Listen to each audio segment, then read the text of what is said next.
Thank you for coming out. It's very nice to be back here yet again.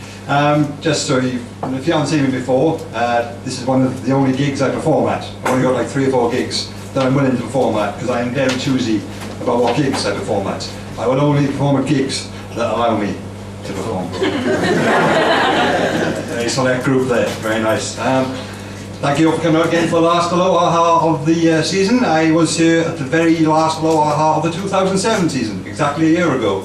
Pretty much a similar lineup. I did a similar sort of 5-minute set, and at the end of it, all a bit beard up, and Dan came and put his arm around me and said, Dean, this year, big changes are going to happen. Give him his due, I didn't have a beard then. I have bought new trainers in that time, and I think he has put on half a stone. So, let's be honest, a lot can happen in 2 hours. Yeah, I did a gig quite recently, so I'm not really I'm prepared much for tonight. But I thought what I'd do, because it's more of a special night and more of a free and easy night, I thought I'd do some sort of DVD extra of comedy. I'll show you behind the scenes of comedy. Well, there's no actual scene involved, it's just me talking more shit. But see, what we do as comedians, or what I do, a lot of people I know, what we do is that we sort of make notes constantly. Whether we're in work, we're out on the piss, we're out just talking to people, we're always keeping a track of funny things that occur to us. And some of these things make the set, but not everything that we think of makes a final set. And I thought I'd show you some of the things which didn't make any of my sets. After a few minutes, you probably see why. So bear in mind, like, these are things that happen to me in work, out on the drink, with people I know, just general stuff. So, here's one of my jokes. Don't you hate it when you order 50 milliliters of noradrenaline and they send you 50 milliliters of norepinephrine instead?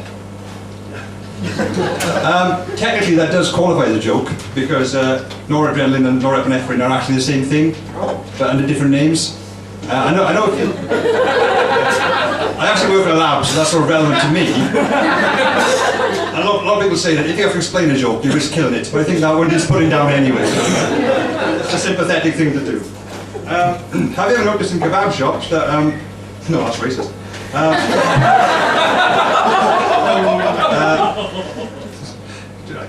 Angry drink. George Bush, he's quite stupid, isn't he? Probably should have worked on that a bit more, to be honest. Yeah, whatever happened to asthma? I also got, when I was a kid, asthma was very popular. A lot of kids had it, I got left out. I didn't realise childhood illnesses could go out of fashion, but they do. Did they cure it? I'll not tell anyone, I don't know. But no, I quite like those inhalers, I was quite envious of kids who had them. It probably is still there, but these days, all ADHD and autism stuff, isn't it? That's what's in vogue now, yeah. Bring back asthma, I say, the one disease that keeps kids quiet.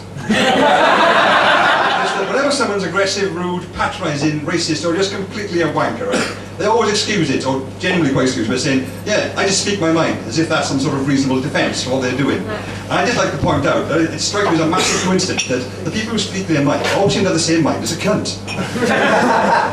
That's not the best joke to tell them for comedians, because that's basically what we do. Here's the first ever joke I wrote when I was 17. Well, it's not jokes, it was a series of references. I was confused by the sort of metaphor of food and sex being mixed, and coffee was always used as a metaphor for sex in the old days, the old classic sexy adverts, I'll come back to my place for coffee and that sort of thing. So I drew up a list of arguments for and against this. Here's the pro arguments, I'll do the anti-arguments, make your mind up when I'm finished.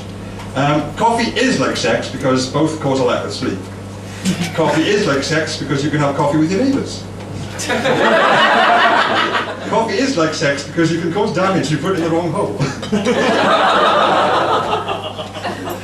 Sorry, yeah. Coffee is like sex because once you go black. For those who don't get that, the reference once you go black, you never go back. And that applies to sex, coffee and socks. Coffee is like sex because it can be enjoyed with groups of people. Coffee is like sex because at some point during both, the small amount of white liquid is added. Coffee is like sex because you can be addicted to coffee.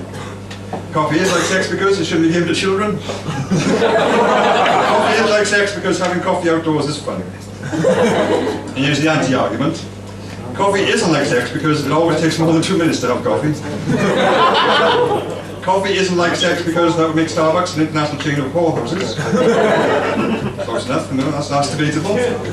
Coffee isn't like sex because two men can have coffee with each other without being harassed by Christians. Coffee isn't like sex because there are very few websites dedicated to women having coffee with each other. Coffee isn't like sex because coffee can be improved by alcohol. Coffee isn't like sex because you can have coffee with your mother. This is years ago, I'm very sorry about this. Coffee isn't like sex because selling coffee is legal. Coffee isn't like sex because there is such a thing as guilt-free coffee. Coffee isn't like sex because if you're having coffee by yourself you don't have to hide. And the final one, coffee isn't like sex because if a coffee filter breaks it won't ruin your life. You know some DVD extras, they don't have some context, they just end really abruptly.